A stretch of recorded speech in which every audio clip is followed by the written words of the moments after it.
Pirates, mermaids, and sea creatures. I am Web Captain Drew, and welcome to another fun-filled episode of Galactic Island. That's right. We have enjoyed discussing the paranormal. And I don't know if I said this or not already, but I am Web Captain Drew, and I am your host. Do you have daily routines that just make you feel normal?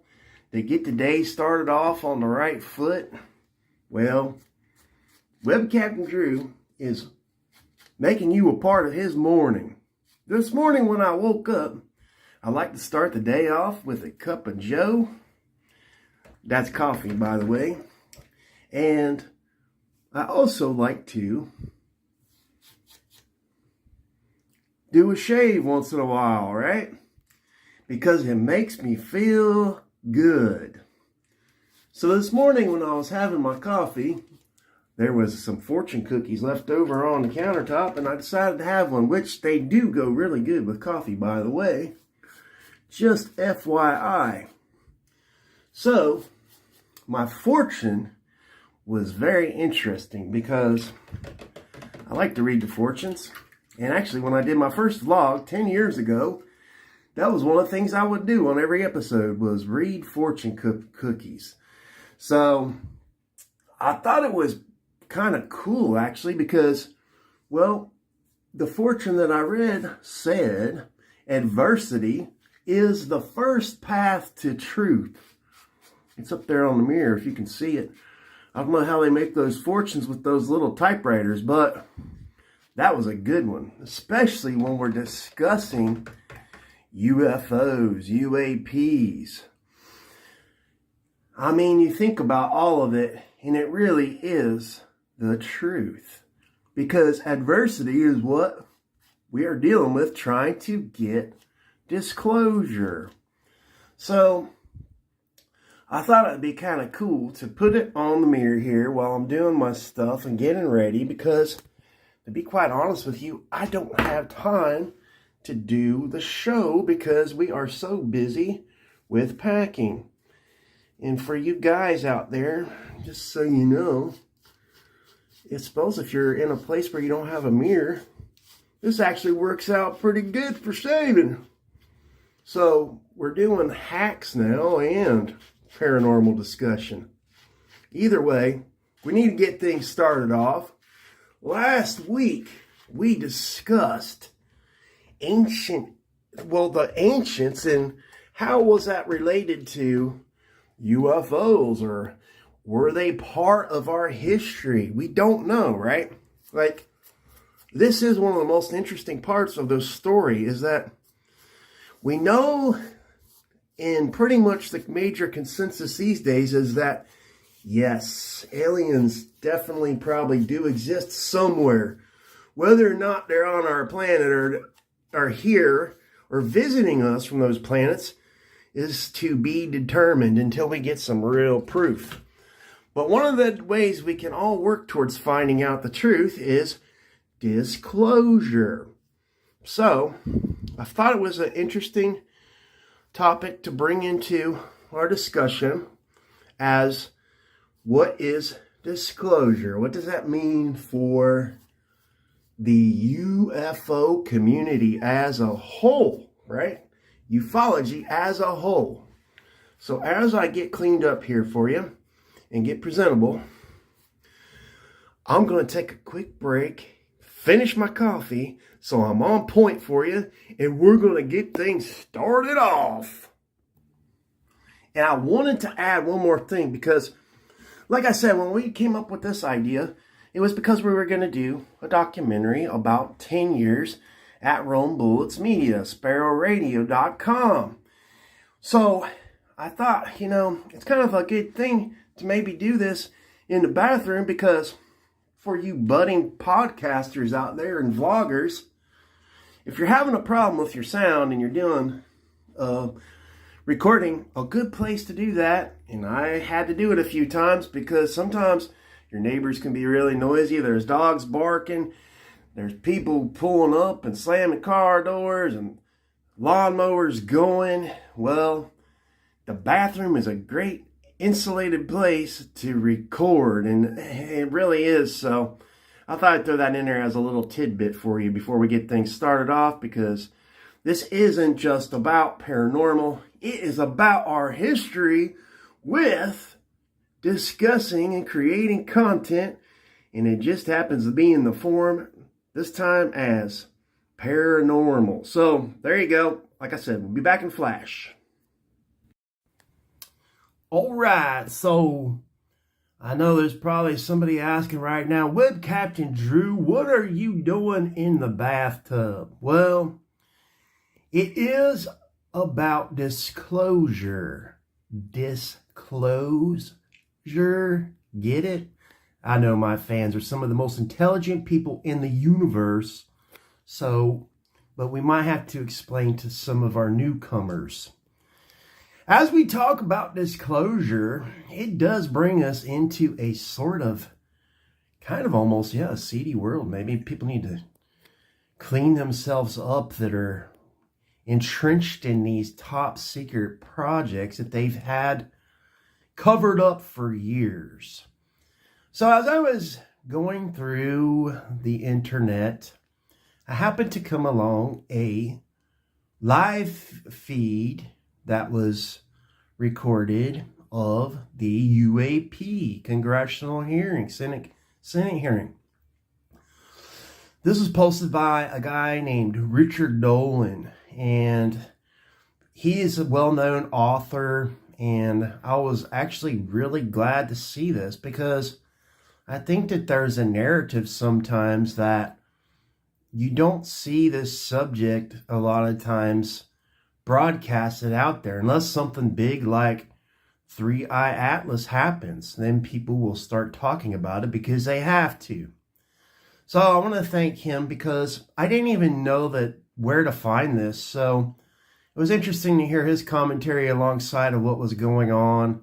And there are, without a doubt, some of the top name whistleblowers on this panel that, if you're really not that interested in the subject because maybe you're either skeptical or you have a hard time finding factual information that you can kind of trust, this is where you want to start. I mean, without a doubt, I think that when you have people that worked in the military, I heard somebody had criticized George Knapp, why they had picked him. Maybe it was not anything personal against him, but because he was a journalist. But if you get right down to it, I think that we shouldn't criticize journalists that cover this subject because that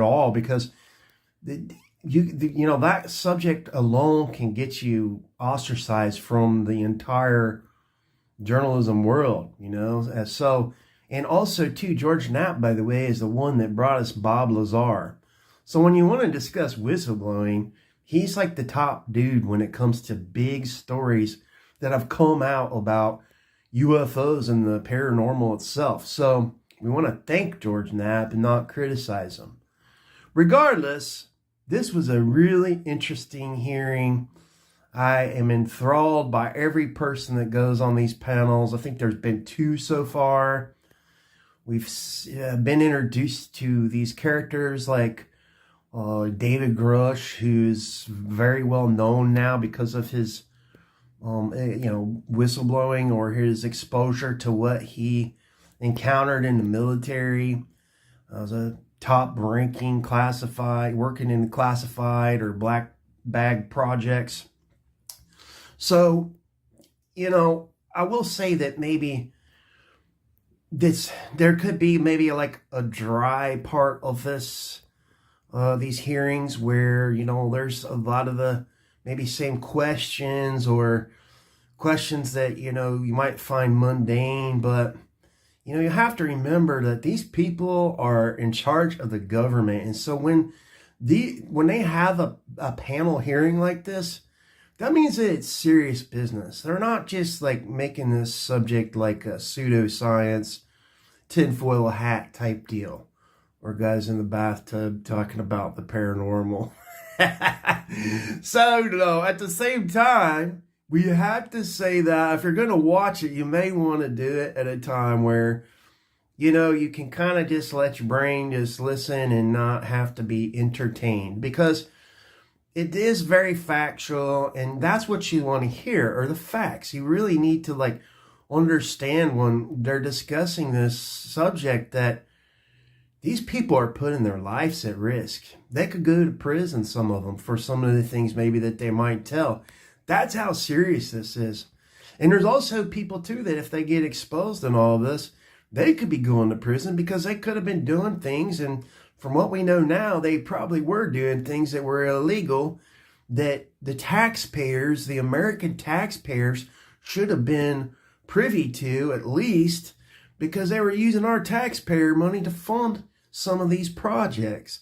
And the problem with it is that when you have government agencies, they hire third-party people to build some of their projects. And if they were reverse engineering these craft and stuff, which from what we hear from the top names in the ufology community, they were absolutely doing that. So in other words, I do think that there's a timeline to this, because if you go back to George Knapp and you go to Bob Lazar's interviews, they're telling us stuff that would lead eventually to these congressional hearings where our government has to address this. Because if we're going to be fair, there are some people that do work in the government that don't know anything about these classified projects, because they are on a need-to-know basis. For your eyes only could also mean that even if you're one of the top-ranking people, you still might not be allowed to know what they're doing, because there are some things that they don't want to have risk of making a headline news story and another whistleblower coming to town and exposing things that maybe there's some people that have profited, or, you know, like stuff that was kept secret and shouldn't have been. Well, you know, a lot of people could get in trouble for some of this stuff. So when you really think about it, if you go through the history, like I said, you start with the investigative journalists. I mean, you know, you have all these crazy things like cattle mutilations and sightings in the, you know, out in these remote places, sometimes in cities, like the Phoenix Lights. I mean, these are stories that, like, you know, when you're on a military ship, you know, like the Navy obviously released the official, you know, UAP, or when you have these, or the Tic Tac video. I mean, these subjects are like, you know, they're not like things that are normal. Like they're not, you know, things that we would typically do see in the news. So when they do get coverage, that does mean something, because journalists, they don't like to cover this subject because a lot of times people are laughing about it. And so the moral of the story is follow that timeline, because that's my opinion on this one. It starts with Bob Lazar and his story, George Knapp's coverage, who is still involved in the ufology community and in journalism. And then you have people after that, they come on to the panels like Luis Elizondo, who did work for the CIA. And so when you have these people that have high-ranking military badges and they have clearances and they do know things, and they're talking about them, and they say right out, oh, well, there's that part that I can't talk about, that tells you that they're telling the truth about some things. There might be psyops involved in part of that, but I do think, like, the further that we go along with these, and you see these hearings, because we had the press club, was like the first time in Washington where people gathered from all over with these stories, like, you know, a FFA administrator that had told his story, and the list just goes on and on. Pilots and, you know, law enforcement. So there's people with credibility in this paranormal subject of UAPs that you can't dismiss anymore. And so if you go next after the press club meeting, which is a very interesting story in itself, that it kind of just got blown off when it was a really big deal. We had things in the news that happened after that just kind of like, it didn't become a major headline story, and it should have been. I think the lupa distracted me. What do you think? So, it's not mine, by the way. So when we get back into this and we go to the press club and you see these people that are discussing things that they witnessed and were exposed to, that the story gets bigger when it goes to congressional hearing.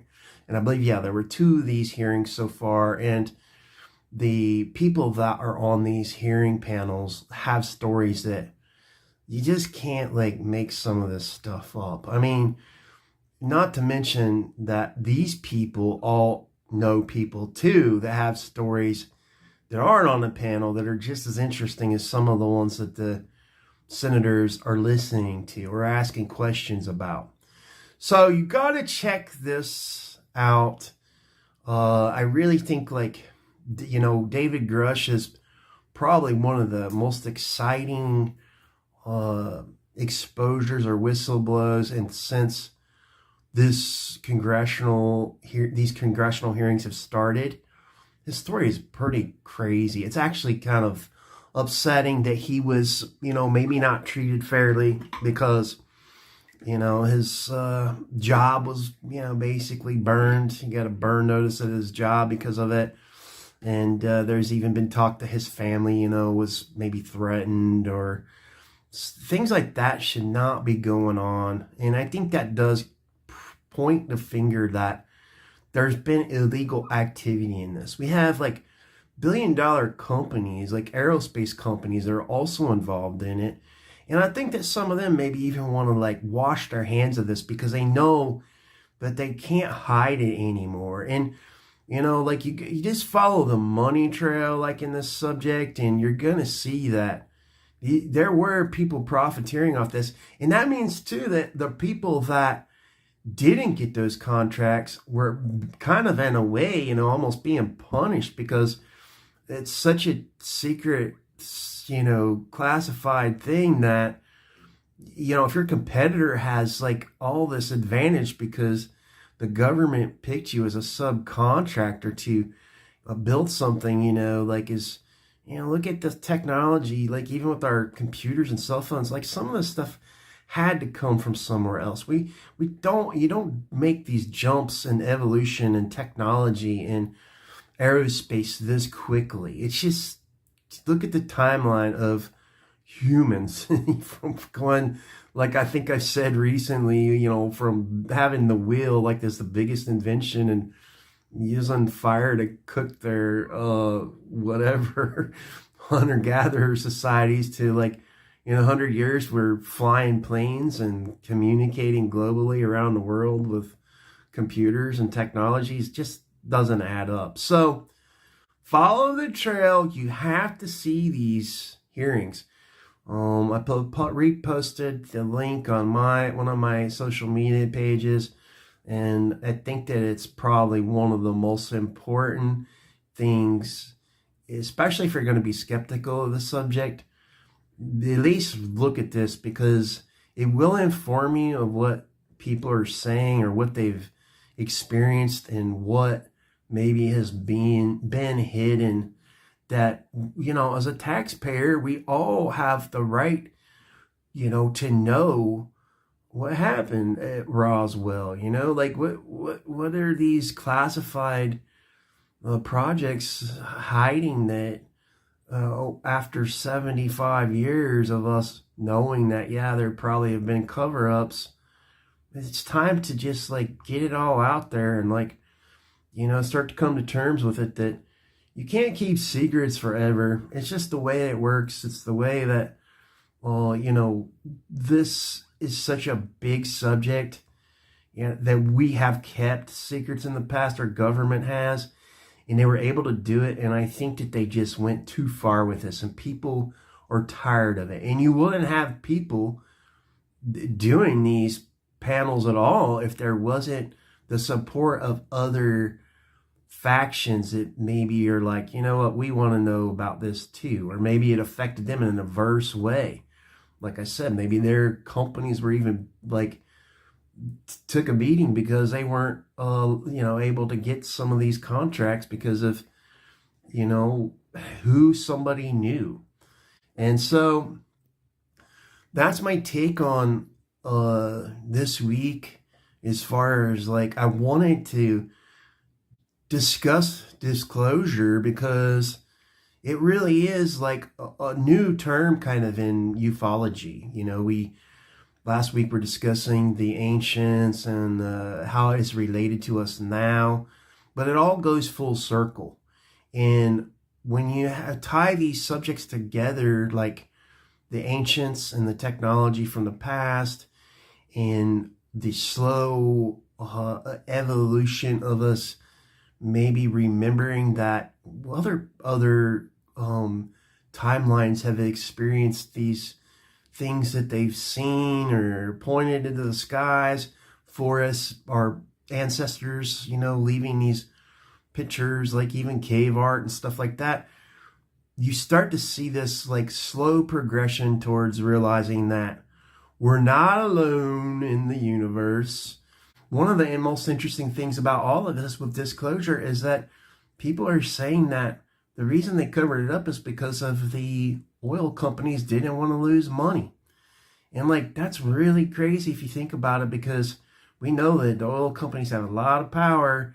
And when you try to convert everybody's car into an EV car overnight, there's going to be a lot of people that aren't happy about that because it's expensive to buy or replace a car. So we can't expect everyone to do that.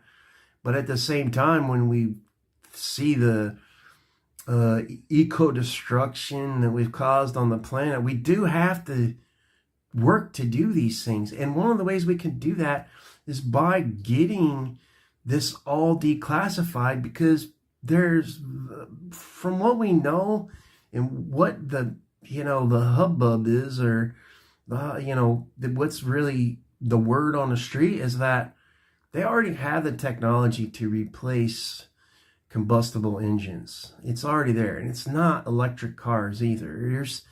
There's technology out there that goes way beyond that, and it is time for us to do that, to move on and be able to transcend and go to the stars.